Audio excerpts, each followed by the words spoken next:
from the National News Studio, Sri Lanka.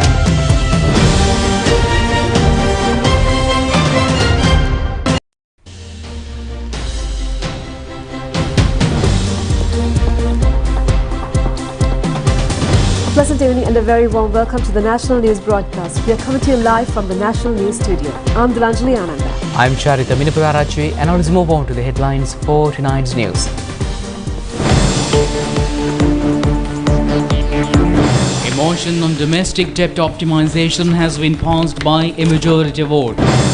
President reiterates that the debt restructuring process is extremely important to overcome the economic crisis as well as to create a competitive economy. Concessions to electricity consumers from today. The fuel prices have been revised. A strong tremor in the sea southeast of Sri Lanka. 4 accomplices of a criminal gang leader have been arrested. 25 persons killed in a bus accident in the Maharashtra state in India.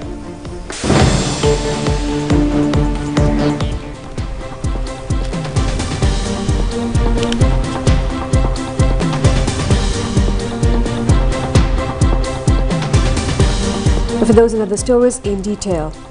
Now, some parliamentarians have expressed their opinions at the debate on the motion of optimization of domestic debt in Parliament today.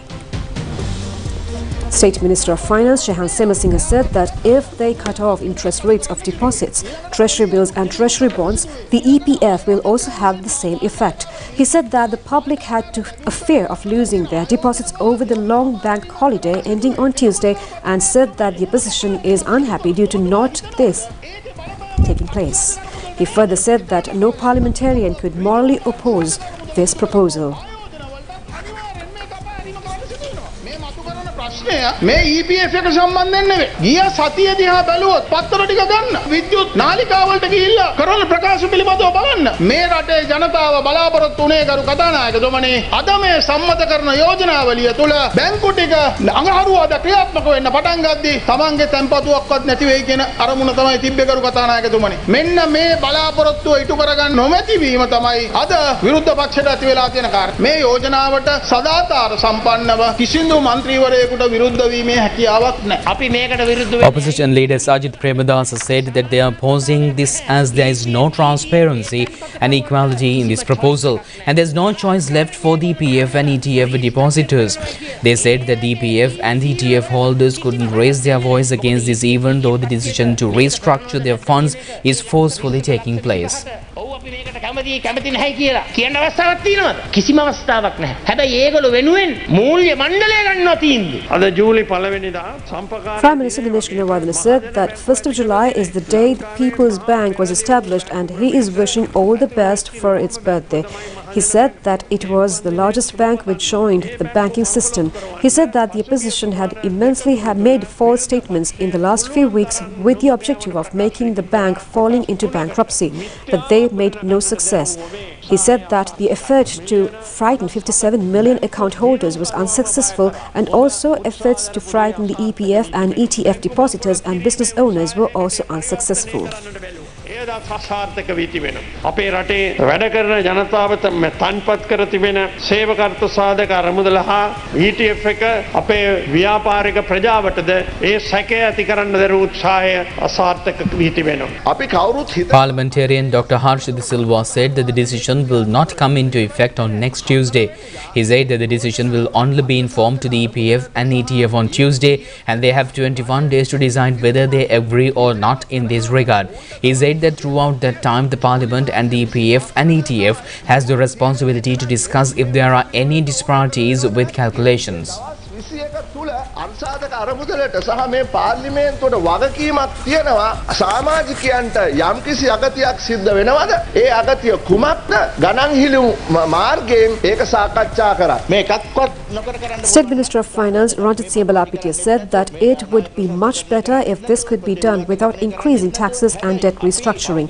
He said that they couldn't revive the fallen economy during the past months without doing so. මම දකින්නේ ගරු සභාපතිතුමනි අද මේ කාරණාව සම්බන්ධව ඇත්ත සැටියෙන් මේ 225 සලකනවා නම් මේක විවාද කළ යුතු නැහැ. මේක වාද කළ යුතු නැහැ. මේවට ඡන්ද විමසන්නත් නැහැ. මොකද මේක පොදු ප්‍රශ්නයක්. And they get every cent of their return. You don't touch that. You dare not touch it. Because they are your friends, they are your funders, they are the ones who give you election campaign money, they are the ones who give you kickbacks for doing this. So you are selling the soul of the country, you are trampling underfoot those who have no voice, because you have made the monetary board their voice. And again I want to tell the monetary board, if this is what you do, if this is what you do to the working class of the country, you will be the one who will be exposed before the country. You dare not do this. You are given 21 days from the 4th of July apparently to make a voluntary decision. But you make that, I'm concluding, but you make the decision on behalf of 2.5 million working class people of this country, and you make the wrong choice. You will be the one who will have to bear the brunt of the people's wrath. Sumanthiran මන්ත්‍රීතුමා කතා කරපු කාරණේ පිළිබඳව I just want to make one point. As you know, it was very clear the central bank will do a launch on the 4th. It was very clearly specified. And also in this same presentation which the committee insisted that it should be included in the resolution, it very clearly has given a couple of options to the EPF and also indicated what the repercussions are going to be. So based on that, the EPF can come back to the central bank when we publish the DDO, when they do the launch, and decide on the options given. So based on the assumptions, Ms. Sumandiran, you can now, I think on the matter what you are speaking, I don't know whether you want inflation to be at 70%. Because if inflation is going to be at 70%, the interest rates also will be at a higher rate. So I really don't know on which ground and on which assumptions you are making these statements. First of all, let me also emphasize, the oppositions do understand that there is nothing for them to criticize than accepting this debt restructuring in order for the country to move forward.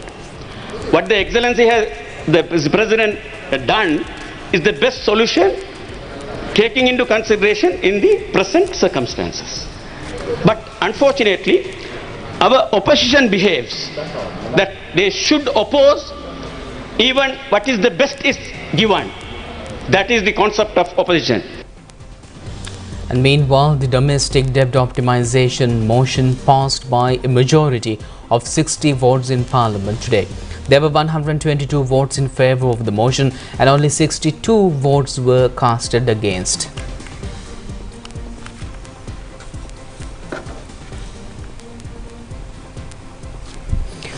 The voting has been commenced around 7:35 this evening. Several independent opposition MPs, several Sri Lankan Freedom Party MPs and member Vadivel Suresh of the Samagi Janabala Bege have also voted in favour of the motion. කිරීමට දේශීය ණය ප්‍රතිශස්තකරණය ක්‍රියාත්මක කිරීම සඳහා වෙන යෝජනා සම්මතයේ සංශෝධිත ආකාරයෙන් සම්මත වූ බව දන්වනු කැමැත්තෙමි.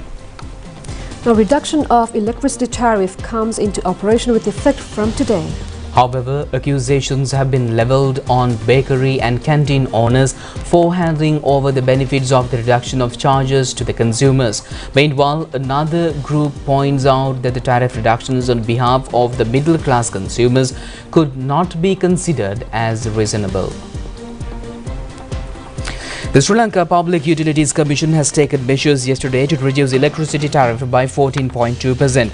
As a result, a 65% reduction in the tariffs for the group in the domestic section consuming 0 to 30 units monthly has been introduced. The price of a unit of electricity consumed by this category has been reduced to 10 rupees from 30 rupees. Accordingly, there is a reduction in the monthly fixed charges to 150 rupees from 400 rupees. The unit price of category using less than 60 units has been brought brought down to 32 rupees from 42 rupees.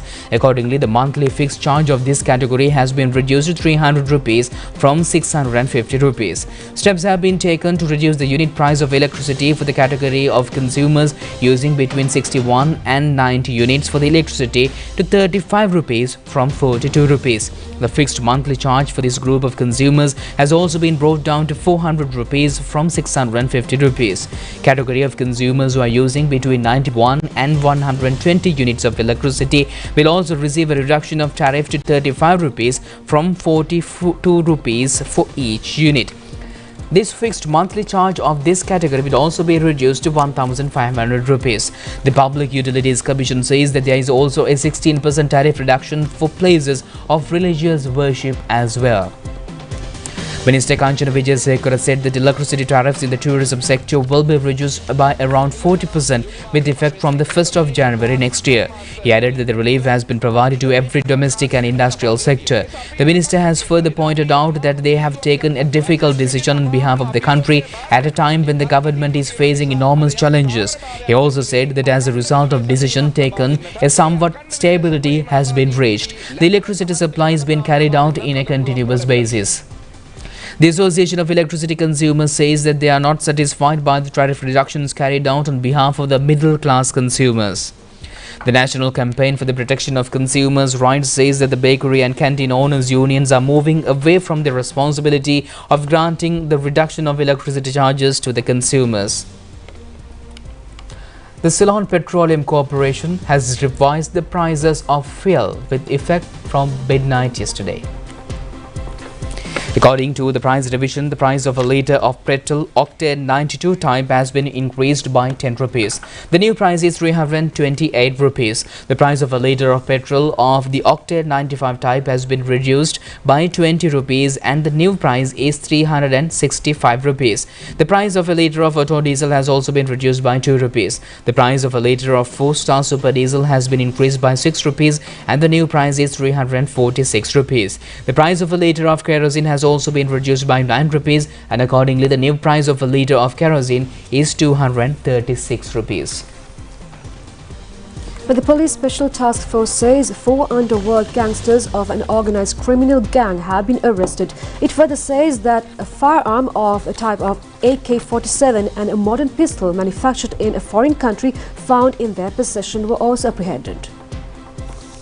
The culprits have been taken into custody in operations carried out in Maravila, Deyandara, Mulatiyana and Makandara based on tip-offs received by officials of the Special Task Force in the Southern Province Special Operational Unit. The STAF further points out that more than 12 grams of heroin and a magazine were also found. The suspects have been handed over to the Tihagoda police station. A suspect believed to be a henchman of a large-scale drug racketeer has been arrested by the police Special Task Force in a raid conducted in Mount Lavinia. President Ranil Wickremesinghe says the debt restructuring program is extremely important not only in overcoming the present debt crisis but also in creating a more competitive economy in future. He has made these remarks addressing the general meeting of the Sri Lanka Directors Institute in Colombo recently. The President has also expressed optimism of this occasion of Sri Lanka's ability to come out of the state of bankruptcy by September of this year. He has also requested everybody to extend their collective support to the government's effort to resolve the crisis. I hope by September that Sri Lanka will be able to shed its bankruptcy status. In this country, whether you are Sinhalese, Tamil, Muslim or any other nationality, no one likes to be called bankrupt. If individually we don't like it, then collectively why do you want to have this tag on you? So let's get out of it. Last November we presented a climate prosperity plan. Now that means more resources are needed, partly by the government, partly from other investments, private investments. Then we have to go along with this program. What will happen if we go off this? You'll immediately lose the $700 million that the World Bank is due to give us. The second review will be a failure. And on this, I also had the opportunity of being in Paris when President Macron summoned the Lakers Summit, which really looks at one of the important issues, the debt and climate resilience. As countries get into debt, resources for climate resilience becomes less. How do you have climate resilience and also be able to restructure the debt? And where does the money come? I mean, this is such a large amount. I don't know from where we are going to find the money, but nevertheless we have to find it. So this discussion is on, and Sri Lanka we are invited because we've been successful so far and we made a contribution, and I think Sri Lanka in future will start playing a more active role in this area of debt and climate resilience. I am confident Sri Lanka can make it with what we have got. We have a growth agenda. We put it up for discussion with you all. We have to first get through the debt restructuring. I have spoke with the cabinet. We met the bankers, the chambers of commerce, the representatives, and in the afternoon we met the trade unions. We've all suffered.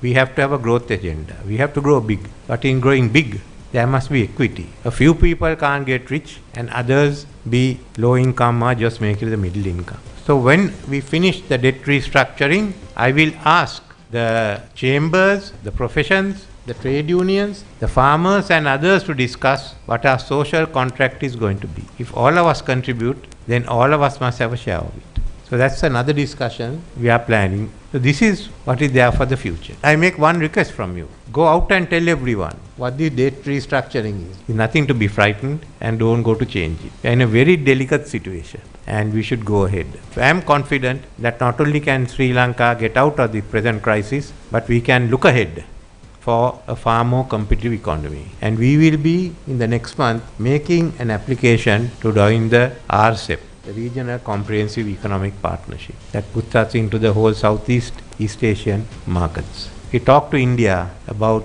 grading our trade agreements with them, free trade agreements, and later on we'll talk to EU about how we are going to deepen trade agreements with them. So we have to become a competitive economy, and this is the start of it. The Geological Survey and Mines Bureau says a massive earth tremor has been recorded in the sea southeast of Sri Lanka. It further says the incident occurred around 12:59 p.m. local time today in the Indian Ocean, 1,260 kilometers away from the island. It has also been reported that the tremor recorded as 5.8 units in the Richter scale, which was felt in many areas in the country. Senior geological scientist Mahinda Seneviratne says the tremor has been recorded in all geological monitoring centers in Sri Lanka as well as in several other countries including Indonesia. The area in Sri Lanka where the tremor was recorded includes Colombo, Galle and Ambalipitia. He added that, however, the probability of the creation of a tsunami based on the magnitude of the tremor is extremely low. And meanwhile, today is the 13th day of the Katharagama Asala Perahara Festival.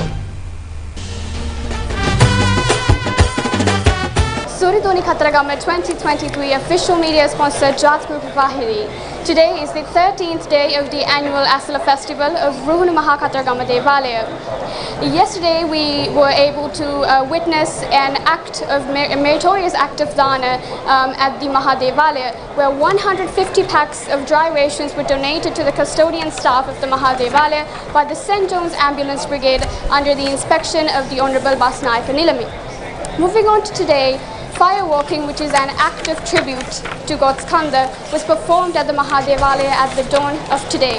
And at about 9:45 in the morning, Nanmure, which is a symbolic bathing ceremony, was held at the Mahadevalaya. And above all, we were able to witness the gracious parading of the procession by Taska Vasana as the Mangala Taska, who's also given the honorary appellation of Vasana at Thami. And it's also, we'd like to give a special ovation to Taska Kandula, who graced the procession as the Mangala Taska up until yesterday. So we'll meet again with the latest updates tomorrow. I'm Amavi Bisobandara for Rupavahini News at Ruhunu Mahakatharagama Devala premises. The Sri Lankan National Constructors Association says that it has already planned a short and long-term program to resuscitate the sector from its current crisis. The program will be jointly implemented within the Urban Development Authority, the National Planning Association and the Industrial Development Authority. Human development and physical development should go hand in hand in a society.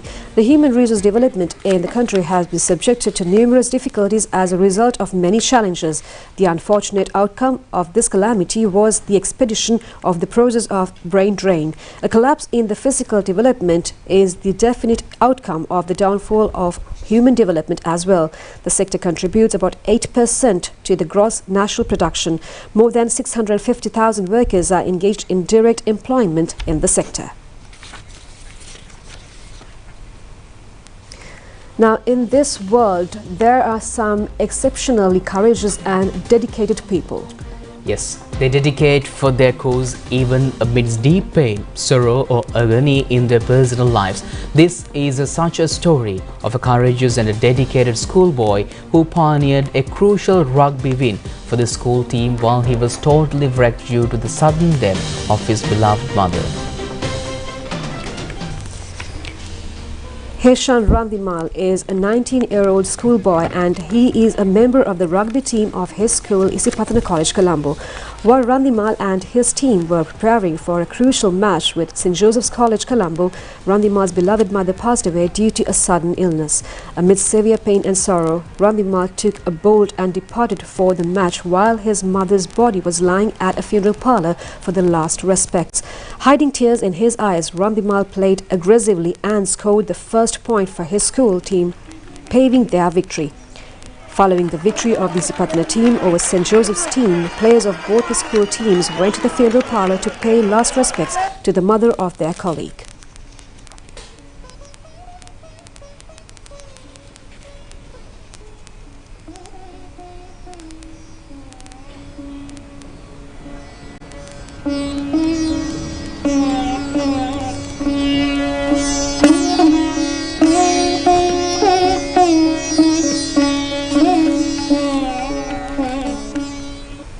An Elysian-type Russian cargo plane has reached the Katanak International Airport last night to bring back the Tusker elephant Muthuraja to Thailand. Arrangements have been made to airlift the majestic Tusker to Thailand by 3 o'clock tomorrow this morning.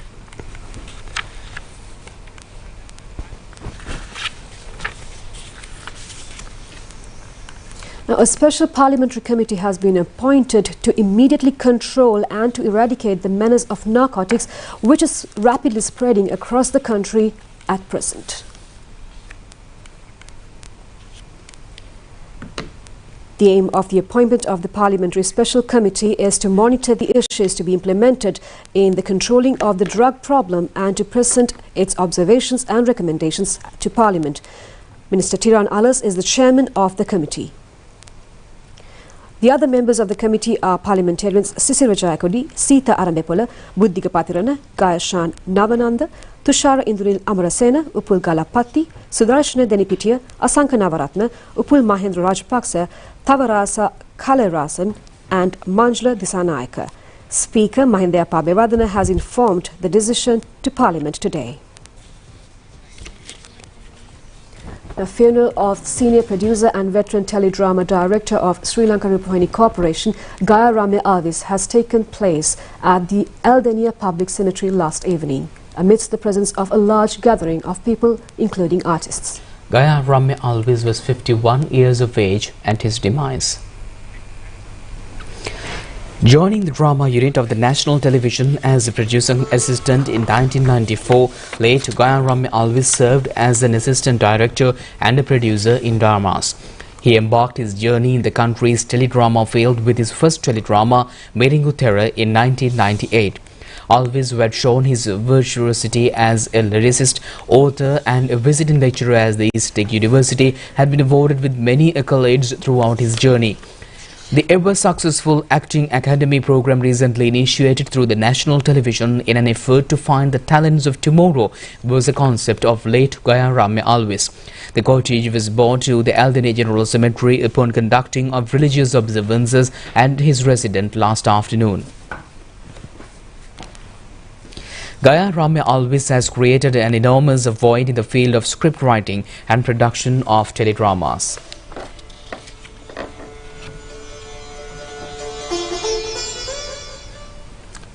Stay tuned with international news after this break.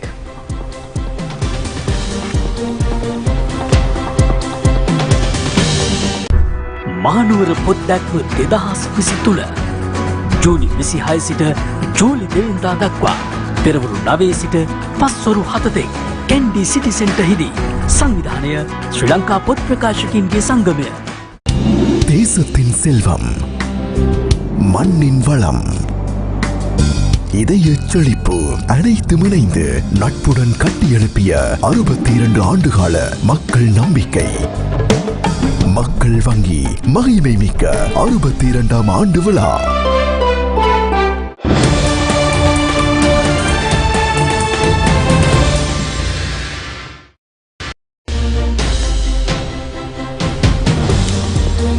More on to the stories. We are bringing back stories from France. The funeral of the 17-year-old boy killed by a police officer on Tuesday has been taken place in the Paris suburb of Nanterre. There are reports of large crowds at the funeral, but the family had asked the media to stay away. French President Emmanuel Macron has cancelled his scheduled visit to Germany as a result of this unrest. The mayor of Lyon has called for extra police reinforcements for tonight, and authorities in Marseille have cancelled the city's Pride Festival. Overnight, 1,300 people rested in across the France in a fourth night of rioting, which saw widespread vandalism and looting.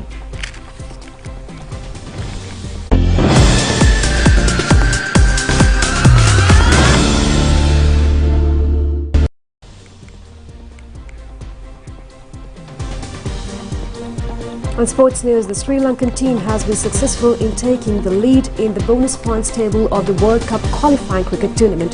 The team has achieved this feat by winning its maiden encounter in the Super 6 round. The Sri Lankan team has come forward as an unbeaten team by beating all the other competitors in the tournament so far. The other unbeaten team of the tournament is the Zimbabwe team, with whom the Sri Lanka will compete tomorrow. Sri Lanka and Zimbabwe have so far contested each other in 60 ODIs. Sri Lanka team was the winner of 46 out of these matches. The Zimbabwe team has won 12 matches and the remaining 2 matches have been ended in a draw. And that's all the news we have for tonight. Join us tomorrow at the same time for the very latest on Channel Eye. I'm Delanjali, together with Chaita, signing off. Good night. Good night.